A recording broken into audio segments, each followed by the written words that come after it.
আমরা মায়েরা যত রাত্রে ঘুমাই না কেন আমাদের সকালবেলা উঠতে হয়। ঘুমাই আর না ঘুমাই, সুস্থ থাকি আর অসুস্থ থাকি, আমাদের সকালবেলা উঠতে হয়, কারণ এটা আমাদের ডিউটি। তো যাই হোক, সব মায়েরাই একই ডিউটি পালন করেন। আর বাচ্চাদের যেহেতু স্কুল খোলা, আর রমজান উপলক্ষে অনেক স্কুলে বন্ধ দিয়ে দিছে, আমার ছেলের স্কুল খোলা। তো আমার ছেলে আজকে স্কুলে যাবে সকালবেলা, সপ্তাহে 3 দিন ক্লাস, ও স্কুলে যাবে। তো এই জন্য বলতেছে, আম্মু আমি কী খেয়ে যাব? তো আমি সকালবেলা ঘুম থেকে উঠেই ফ্রোজেন পরোটা ছিল ঘরে, একটা পরোটা ভাজছি। তো ভাবলাম কী দিয়ে খাবে? তো জিজ্ঞাসা করলাম কী দিয়ে খাবে? বলতেছে যে আমি ডিম পোচ খাবো না, ডিম সিদ্ধ করে দাও আর একটু চা করে দাও। তো বাচ্চা মানুষ, চা না দেওয়াই ভালো। তো তারপরেও চাইলো, একটু অল্প একটু চা করে দিলাম। তো দুধের প্যাকেটটা আমার খোলা ছিল না, শেষ হয়ে গেছে। 1 প্যাকেট দুধ আনলে আমার 1 মাস অনায়াসে চলে যায়। তো দুধের প্যাকেটটা খুলে তারপরে ওরে 1 কাপ চা করে দিলাম। ও একা নাস্তা খাইছে, কতগুলা থালা বাসন হয়েছে দেখেন। ও চায়ের গ্লাস, চায়ের কাপ আলাদা, পানির গ্লাস আলাদা, অন্য গ্লাস আলাদা, সব কিছু আলাদা আলাদা। তো যা কী করবো, আর কিছু করার নাই, নষ্ট করলেও কিছু করার নাই। তো পরিষ্কার করলাম আর কি, যা করা লাগে। রোজা থাকি আর শুয়ে থাকি, যাই করি এগুলো তো করতে হবে আমাদের, এগুলো তো আর আমাদের মাপ নেই, আমাদের শান্তি নেই মায়েদের।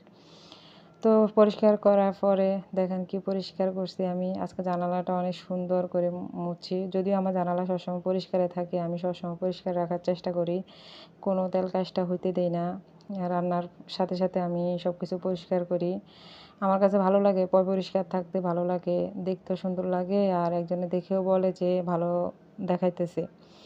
তো 2টা ঝুড়ি আমি সেদিন ছেলের স্কুলের থেকে আসার পথে নিয়ে আসছি, কারণ আমি একটা বালতিতে আর কি আমার এই সাবান, এই হুল পাউডার এগুলো রাখতাম। তো রাখার পরে বালতিটার ভিতরে একটা বাজে একটা, মানে বিশ্রী একটা গন্ধ হয়ে যায়। তো এটা খোলার সাথে সাথে নাকে মুখে ঢুকে, এই জন্য ভাবলাম যে ঝুড়িটা একটা ফুটা আছে, এই জন্য গ্যাসটা বের হয়ে যাবে, এই জন্য এই ঝুড়ি 2টা আনা। এভাবে বাজারগুলো আমি গুছিয়ে রাখবো। আর আমি ফেসবুকে একটা আপুকে দেখছি, যে আপু এত সুন্দর করে এগুলো এভাবে গুছায় রাখে ঝুড়িতে, এরকম ঝুড়িতে। তা আমার কাছে দেখা ভালো লাগছে, তা আমিও ভাবলাম যে আমিও 2টা ঝুড়ি নিই। আমার ঘরে এরকম আরও ঝুড়ি আছে, তা আমার আরও লাগবে, ইনশাল্লাহ আবার আনবো 2-3টা।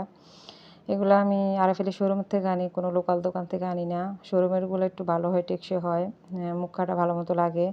তা আমি 2টা ঝুড়ি আনছি, একটা ঝুড়ি মনে হয় 180 টাকা করে রাখছে আমার থেকে। আমি আরও জিনিস আনছি একসাথে, দাম হয়েছে।